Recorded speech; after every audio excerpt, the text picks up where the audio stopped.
Okay student, अब हम लोग फिर से अपने एग्जामिनेशन पॉइंट ऑफ व्यू से एक और डेफिनेशन पढ़ने जा रहे हैं जिसका नाम है इलेक्ट्रोफोरेसिस। इलेक्ट्रोफोरेसिस, इसका डेफिनेशन भी आपके एग्जाम में पूछा जाता है।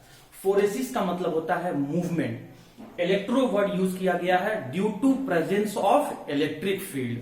मैं क्या इसका देखो, इस टर्म का मीनिंग इसके नाम में ही छुपा हुआ है।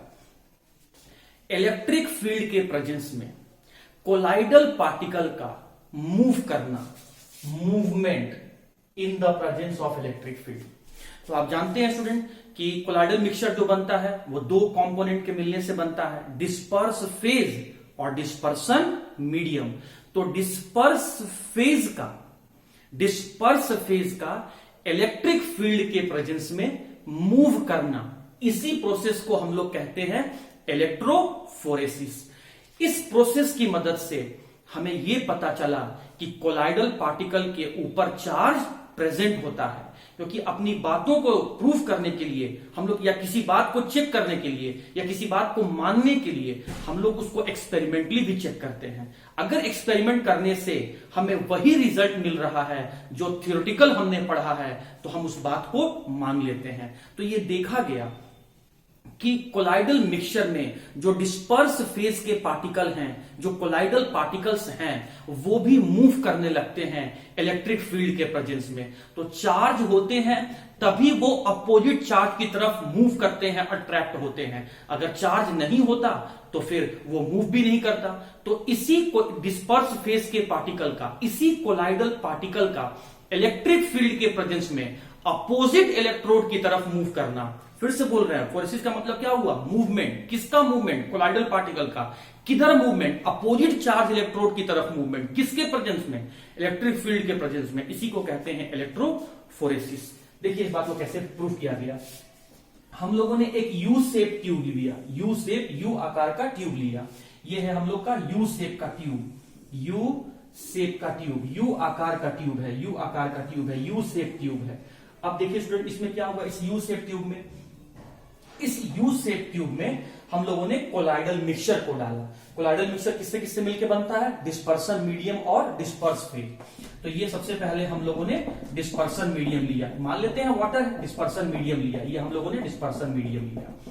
उसके बाद हम लोगों ने क्या किया? डिस्पर्स फेज लिया, ये हम लोगों ने यहाँ पे डिस्पर्स फेज लिया, ये हम लोगों ने यहाँ पे डिस्पर्स फेज लिया, डिस्पर्स फेज लिया, ये डिस्पर्स फेज है, डिस्पर्स फेज का पार्टिकल है, ये हम लोगों ने लिया।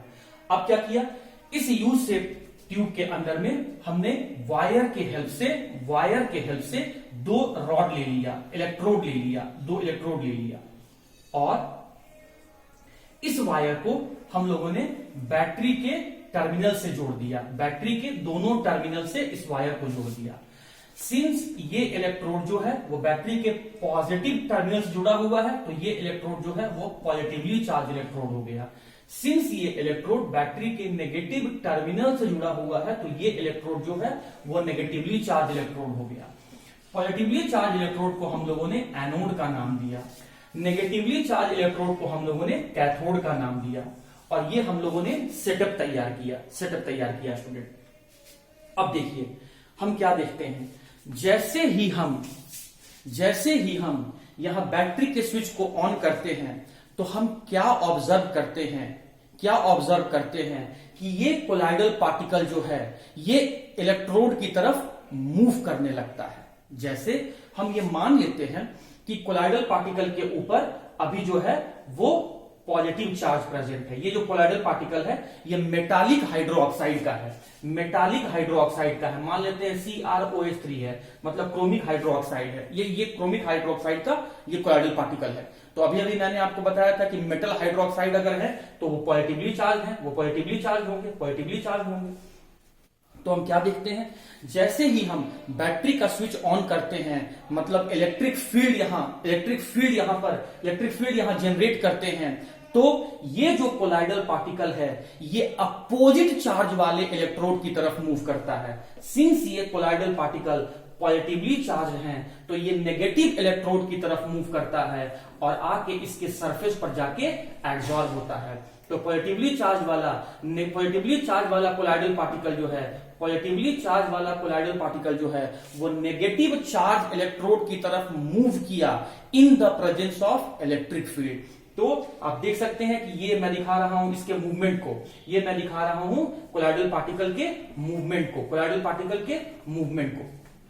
तो इलेक्ट्रिक फील्ड के प्रेजेंस में कोलाइडल पार्टिकल का मूव करके अपोजिट चार्ज इलेक्ट्रोड की तरफ जाना, इसे ही हम कहते हैं इलेक्ट्रोफोरेसिस। अब अगर कोलाइडल पार्टिकल कैथोड की तरफ गया तो उसे हम कहेंगे कैटाफोरेसिस, और अगर कोलाइडल पार्टिकल एनोड की तरफ मूव किया तो इसे हम कहेंगे एनाफोरेसिस, एनाफोरेसिस। और ये कैटाफोरेसिस या एनाफोरेसिस मतलब कोलाइडल पार्टिकल का मूव करना इस बात को प्रूव करता है कि कोलाइडल पार्टिकल के ऊपर चार्ज है तभी वो अट्रैक्ट हुआ है। अगर चार्ज नहीं होता तो अपोजिट चार्ज की तरफ वो अट्रैक्ट नहीं होता, और अट्रैक्ट नहीं होता तो वहां जाके वो जमा नहीं होता, कोगुलेट नहीं होता। तो हेंस प्रूफ कि कोलाइडल पार्टिकल जो है वो चार्ज पार्टिकल है। इलेक्ट्रोफोरेसिस एक ऐसा प्रोसेस है जो हमें ये प्रूफ करता है कि कोलाइडल पार्टिकल जो हैं वो चार्ज पार्टिकल हैं। इलेक्ट्रिक फील्ड के प्रेजेंस में कोलाइडल पार्टिकल का मूव करके अपोजिट चार्ज इलेक्ट्रोड की तरफ जाना, इसी प्रोसेस को हम लोग इलेक्ट्रोफोरेसिस कहते हैं। अगर कोलाइडल पार्टिकल मूव करते हुए कैथोड की तरफ जाता है तो उसे कैटाफोरेसिस कहते हैं।